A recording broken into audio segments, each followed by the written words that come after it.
السلام علیکم عزیز طلبات. ہم روزہ جو اسلام کا تیسرا رکن ہے اس کے بارے میں پڑھ رہے ہیں. اس کی اہمیت ہم نے پڑھی، اس کا فرض ہونا پڑا کہ کب فرض کیے گئے. ہم سے پہلی امتوں پر بھی فرض کیے گئے، پھر ہم پر فرض کیے گئے. صوم عربی کا لفظ ہے جس کے معنی ہے رک جانا، کسی چیز سے کھانے پینے کے لیے خاص وقت کے لیے اور نفسانی خواہش سے بچنے کے. اصل میں روزہ ہے انسان کی تربیت کا ایک ذریعہ کہ اس سے اچھائیاں سکھائی جائیں کہ کیسے لوگوں کے ساتھ برتاؤ کرنا ہے، خوش اخلاقی سے ملنا ہے، لڑائی جھگڑا نہیں کرنا. صرف بھوکا پیسہ رہنے کا کوئی مقصد نہیں ہے. اصل میں یہ تربیت ہے ایک اچھے مسلمان کو بنانے کے لیے، اور یہ ایک ایسا عمل ہے، اور تمام عمل تو انسان کے اپنی ذات کے لیے ہیں، لیکن یہ ایک ایسا عمل ہے جو صرف اللہ تعالیٰ کی رضا کے لیے ہے. اور اللہ تعالیٰ نے اس میں آسانی بھی دی ہے اور کہا ہے کہ اگر کسی بیماری یا تکلیف کی وجہ سے اگر روزے چھوٹ جائیں تو ان کا قضا آپ ادا کر دیں، گنتی شمار پورا کر لیں. اور ایک ایسا دروازہ ہے جس میں سے صرف اس کی اہمیت کو دیکھتے ہوئے ہم بات کر رہے ہیں کہ ایک ایسا دروازہ ہے جس میں صرف روزہ دار داخل ہوں گے اور شخص نہیں. اس کو باب الریان کہتے ہیں، جنت کا دروازہ ہے. فضائل، فضیلت کی جمع ہے. فضائل کیا فضیلت ہے رمضان کی؟ سب سے بڑی فضیلت تو ہے کہ اس میں جو عبادات کی جاتی ہیں ان کا 70% زیادہ اجر ملتا ہے. اور لیلۃ القدر ایک ایسی رات ہے جس میں 1000 مہینوں سے زیادہ، ایک رات کی عبادت جو ہے 1000 مہینوں کی عبادت سے بہتر ہے ایک رات کی عبادت.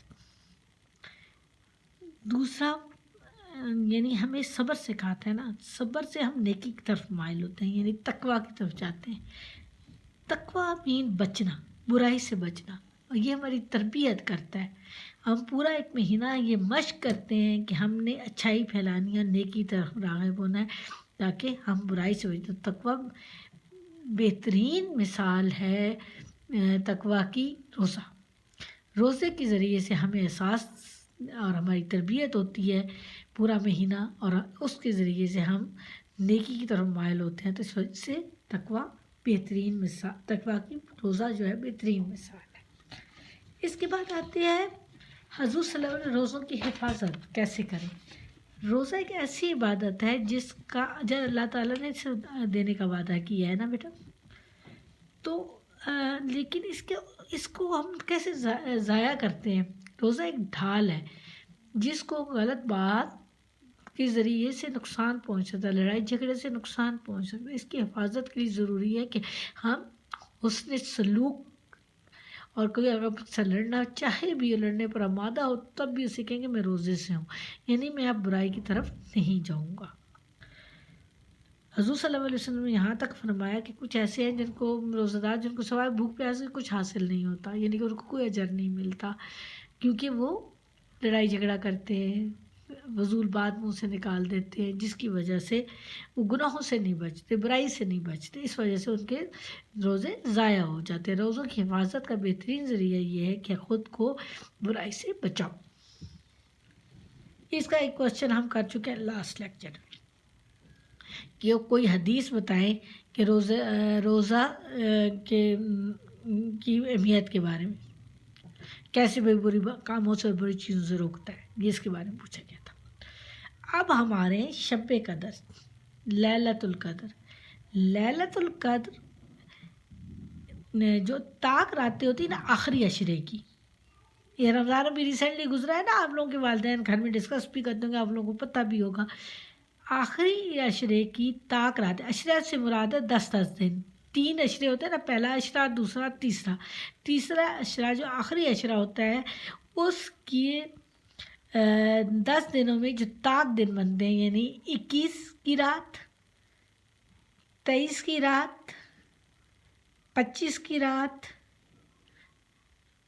27 کی رات اور 29 کی رات، یہ 5 راتیں بنتی ہیں تقریباً.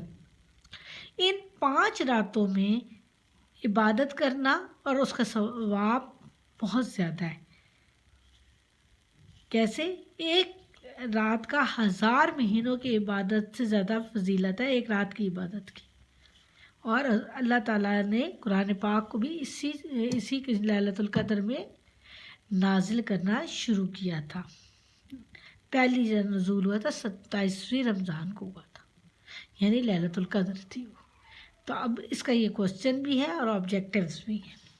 کوشچن میں شب قدر کا کرا دیتی ہوں آپ لوگوں کو، سوری میں نے رکھا ہوا 23واں کی بجائے 22واں تھا، لیکچر نمبر 23 یہ ہے،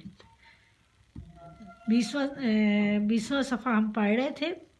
اب آبجیکٹیو پہلے کر لیتے ہیں۔ کوشچن نمبر 7، تم پر روزے فرض کیے گئے جس راتوں سے پہلے لوگوں پر فرض کیے گئے تھے، یہ صبر کا مہینہ اور صبر کا بدلہ جنت ہے۔ یہ وہ مہینہ ہے جس میں مومن بندوں کے اجر میں اضافہ ہو جاتا ہے، یعنی ایک فرض جو ہم اس مہینے میں ادا کریں دوسرے مہینوں کے بدلے میں سے 70 گنا زیادہ ہمیں اجر ملتا ہے۔ روزہ رکھا کرو، تندرست رہا کرو۔ جو شخص شب قدر میں عبادت کے لیے کھڑا رہا اس کے تمام پچھلے گناہ معاف، بہت فضیلت والی رات ہے، تمام پچھلے گناہ معاف ہو جاتے ہیں۔ چلیں جی اب کوشچن نمبر 6،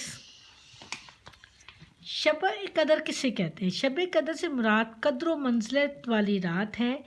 نبی اکرم صلی اللہ علیہ وسلم نے فرمایا، شب قدر رمضان کے آخری عشرے کی طاق راتوں 21، 23، 25، 27، 29 میں سے ایک رات ہے۔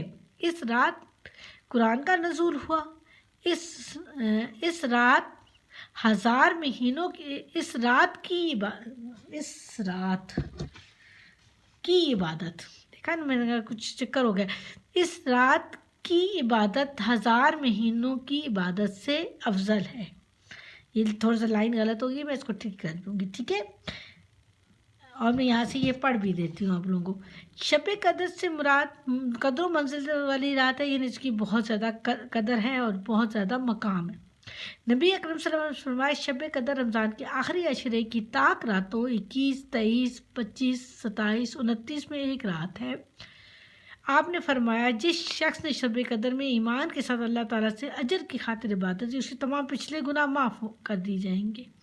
اللہ تعالیٰ نے شب قدر کی تاریخ کو معین نہیں کیا، یعنی مقرر نہیں کیا، اور 5 راتوں میں عبادت کا حکم دیا تاکہ رمضان میں زیادہ سے زیادہ عبادت کر سکیں۔ جتنا آپ عبادت کریں گے اتنا آپ کو اجر ملے۔ اس رات قرآن کا نزول ہوا۔ اس رات کی عبادت ہزار مہینوں کی عبادت سے فضیلت والی ہے، یعنی بہتر ہے۔ ہمیں چاہیے کہ ہم رمضان کے آخری 10 دنوں کی طاق راتوں میں، یعنی 21، 23، 25، 27 اور 29 میں خوب عبادت کریں تاکہ قدر و منزل والی رات کو پالیں۔ اللہ تعالیٰ ہماری رمضان میں روزوں اور چیزوں کو قبول فرمائے۔ اس کی آخر میں یہ تھوڑی سی غلطی ہو گئی تھی، میں اس لائن کو ٹھیک کر دوں گی۔ اللہ حافظ۔